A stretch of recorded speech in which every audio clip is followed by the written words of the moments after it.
Learning Language Arts Through Literature is an integrated language arts program based on dictation. This may be the first time you will use this method, so we thought it would be helpful to give a demonstration. My grandson Josh is working through the TAN book, and he's volunteered to help me. Josh is one of 8 children, so you may hear some regular homeschool noises throughout the filming of this. The first day of each week is usually dictation day. This means that you'll be working from a passage that's been chosen as a springboard for the skills taught throughout the rest of the week. Many people are very tempted to skip this because it does take time and students don't always enjoy it. But if you skip it, you'll be missing a very valuable learning opportunity for your student. Some of the things that dictation does is that it helps improve listening skills. It helps the student to build note-taking skills. It will reveal the student's knowledge of punctuation rules, capitalization rules, and spelling rules. And it will also help sharpen your students' proofreading skills. All of these are things that they will need to be successful in college and just in general life situations. So, how do you give dictation? First of all, I'm going to read the whole passage out loud while Joshua listens. Then he will cover the passage in his student book, and while I'm dictating it. That passage is there because he will be referring back to it throughout the week as he builds his other skills. I'm going to read the passage slowly, phrase by phrase, repeating. I'm going to sit and watch and make sure I'm not getting too far ahead of him because that really stresses him out. And when we're done, we will compare what he's written to the model and see what we need to work on this week. All right? You ready to begin? Yep. We've already covered the passage. We just took a piece of paper, folded it over, and now Josh is ready to begin. I usually remind him, although at this stage he doesn't need it, that we always begin a paragraph by the indent and the capitalization. Very good. So I'm not going to have to remind him of that today. Now, let's begin. This passage is from a book called Where the Red Fern Grows by Wilson Rawls. You ready? It was always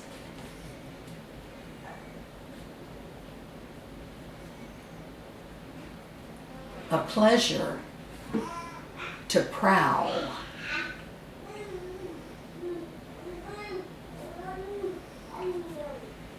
where fishermen had camped.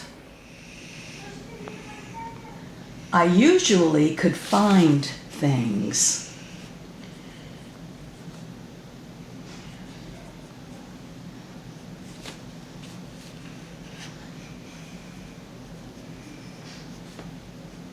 A fish line,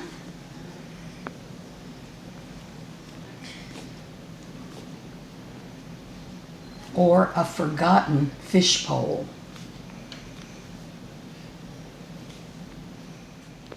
Forgotten by a careless fisherman.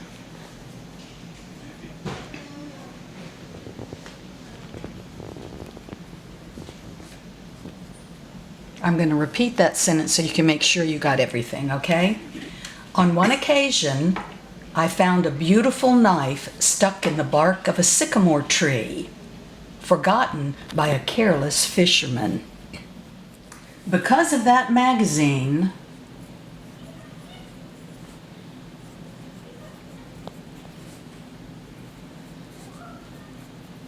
my entire life was changed.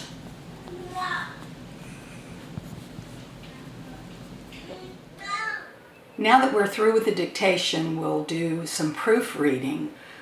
Josh is going to uncover his model, so he'll have something to look back to and compare. He's going to use a highlighter to highlight any misspelled words or places where his punctuation needs a little attention. All right? Okay.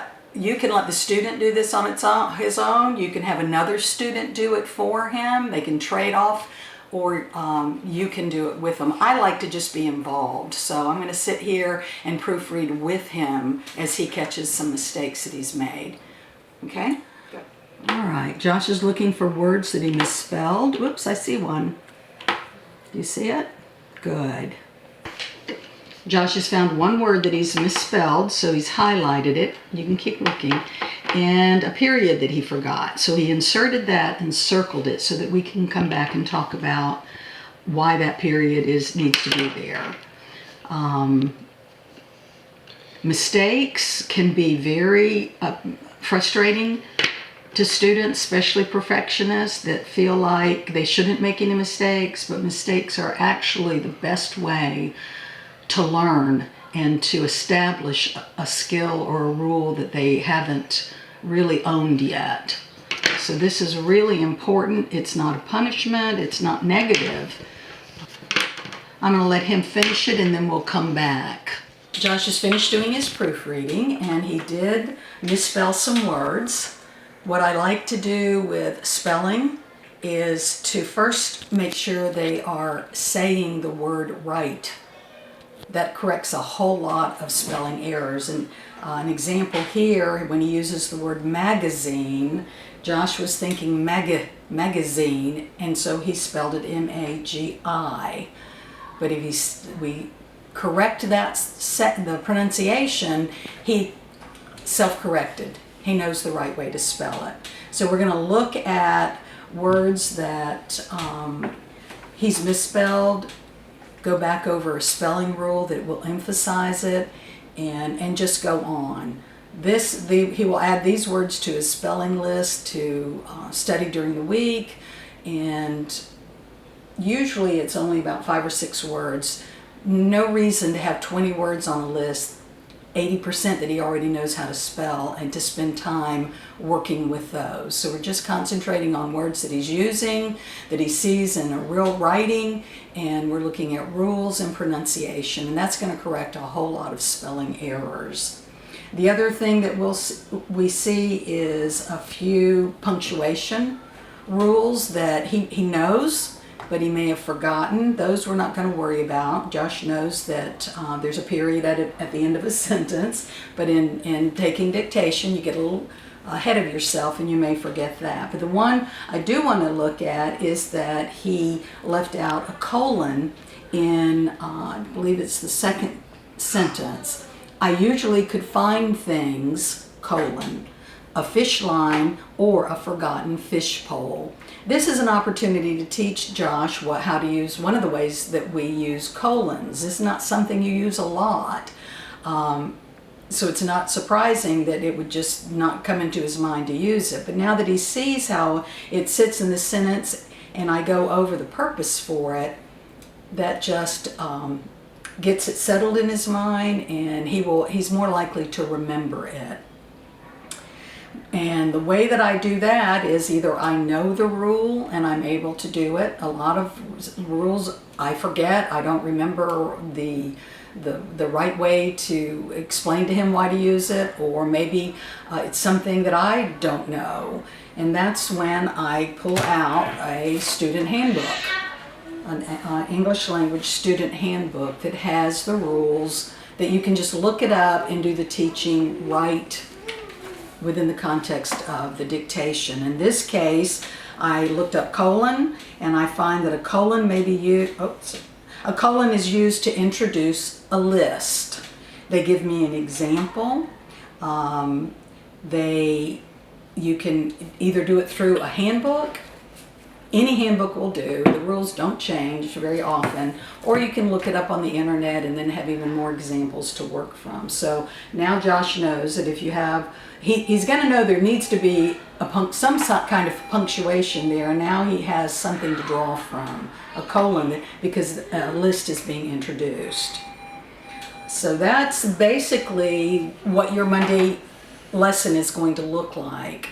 There will be, throughout the week, Josh will be referring back to this passage. He will be learning other skills. He'll be working with it. Most of that work can be done independently with your coming back and every day or so reviewing, making sure he's getting it, and then at the end of the week he will have a review that goes over everything that was taught during the week. So there's lots of review, and that's how we make this stuff stick. A final word: if dictation is new to your student, you can start with a lower level of activity and just have them copy the passage. This requires them to pay attention to detail. It shows them what looks right as far as spelling and punctuation goes. So a lot of learning is going on at that time. You don't want to frustrate them. Sometimes you may only want to dictate part of the passage and then build up as the skill becomes easier for the student. Use these passages as springboards for learning new vocabulary, for discussing writing choices that the author makes with mechanics and word choices, and as a hook to encourage them to read the book. We hope that it'll be interesting enough that they'll just want to read it on their own, and that delight reading is another gift we want to give to our kids. As I said, other students, if you have, Josh has a brother that's a grade above, they can switch off, help each other, dictate to each other even, and through that they're both still learning. So I hope this helps you as you tackle this new skill of dictating. You have to learn something as well as your student, but you'll have fun working together. You can always call us at Common Sense Press. We'd be happy to discuss any problems you're having, give you any hints, encouragement, whatever you need. Just give me a call. Thank you.